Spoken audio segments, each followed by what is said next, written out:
Hey guys, what's up? It's Catrice, and it's been a minute, but welcome back to another edition of the Confidence Brew.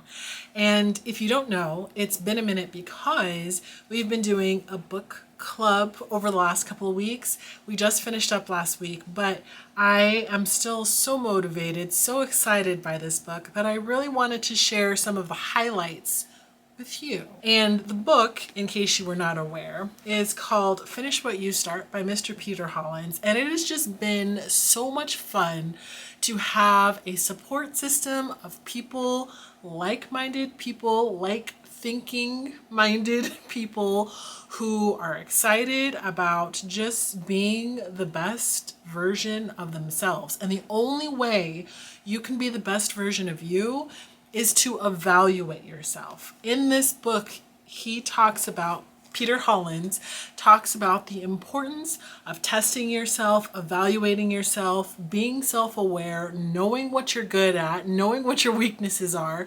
And so many times I think that I have told people that, and I feel so strongly about that. You must be self-aware if you're going to be successful.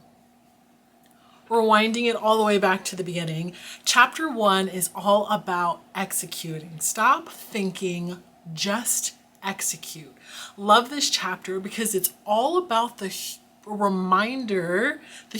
reminder, I was going to say, that you can be whatever you want, whatever those goals are. If they seem outlandish, if it seems like you're always getting stopped, if it seems like it's not possible, none of that is true. You are capable of doing great things. You just have to be able to put some of the tactics that were gone over in this book into place. And sometimes I find when you give people advice, they kind of push back on the advice. And I would argue that people who have studied the way the mind works kind of have like the secret sauce. They kind of know what connects to what in your brain, what excites what in your brain, what is going to motivate you, what's going to get you moving. And because they have done the research, I would highly suggest that you take some of those advices into consideration and really give it a strong effort. One of the things that stood out to me in this book is how he said some of the most successful people in the world meditate or try to slow things down and are trying to be a little bit more mindful. And I think that when people say that, people think like foo-foo and that they don't have time for that. But in reality, there's something about the way your brain is set up that requires you to take a step back, to turn off all the distractions, and to really get laser focused on who you are, first of all, what you're great at, second of all, and really just open up the path for you to be successful. Because with all the distractions, there's just so much. And what I also love that we talked about is decision fatigue. There's so much. There's so many things that people are doing. There's so much advice that people have to give. It is okay to be mindful, to slow down, and really figure out what is going to put you on the best path to success, in the best environment for success, which I thought was so crucial too. The best environment. Have you thought about that? Have you thought about when the best time for you to work is? Have you thought about whether or not you're good with people or good without people? Have you thought about, are you in a situation that really is going to bring the best out of you? And if you're not, what are you going to do about it? And there are so many things that you can do about it. Eliminating distractions, making sure that you're self-aware. Those are just a couple of the things that the author goes over in the book. I feel like it's a little bit of a jab, but one of the other things that the author explains is about those of us who are worriers or overthinkers, and how the worrying and the overthinking is getting in the way of you being successful. And this might be like the best part of this. The overthinking is shadowing as progress. So you've got going on in your mind the overthinking and the worrying, and you think, okay, I'm working through this goal, I'm working through the solutions. But in reality, you're slowing yourself down. In reality, you are not doing anything except for making yourself scared of all the woulda, coulda, shoulda, maybe, kinda, sorta, something might happen, but in the real world, none of this is really gonna happen. And how we have to be able to switch our mindsets. He said that it's not a thing, or it's not necessary for you to stop worrying, though you should try to slow your worrying down. But you don't have to stop worrying. You don't have to stop overthinking. What you do need to make sure you are doing is making sure that you are switching your mindset to something that is an actionable step.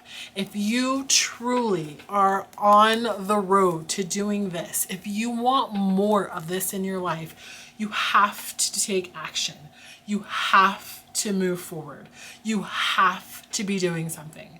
And amidst all the things, the deadly pitfalls, all the things that could potentially go wrong, as long as you're taking steps, even if those steps are failure, because we can learn from the failure, but as long as we're taking steps, you can be successful. There is so much packed into this book. And honestly, I've given you an overview of a lot of the bits and pieces that really stood out to me. My favorite chapter in here, I think, might be the chapter regarding procrastination.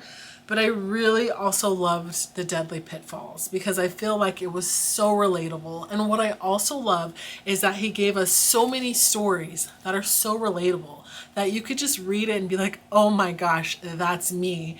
But not only is that me, by the time he gets to the end of it, he's like, this might be you, but also this is how you fix it. Even though chapter 5, I think, the procrastination chapter, and the pitfalls chapter, chapter 7, are my favorite chapters, he got off the ground running with the very first chapter, which is stop thinking, just execute. And I think it just provides you with an extra boost of motivation, which is what we need from time to time. You need to be able to surround yourself with people who are going to reignite your passion, reignite your motivation. And I think this really does that. It also takes the time, he takes the time to break down all the bits and pieces of what it takes to be successful and what might be standing in your way. And so he breaks it down using the body as the mechanism and starts to kind of just build in like what the head is for, what the hands are for, what the feet is for, what the heart is for, and how all of these things must work together for the greater good. And what I mean by the greater good is you. You're the greater good. So on that note, if you want the deep dive into Mr. Peter Hollins' Finish What You Start, I will link the overviews of all the chapters below. Feel free to take a peel through there. However, if you don't want to watch all those videos, that's fine as well. What I would encourage you to do is take a moment to think about all the things that have been tormenting you in your mind over the last few weeks, over the last few months, maybe over the last few years. And I want you to think about what is preventing you from getting those things done.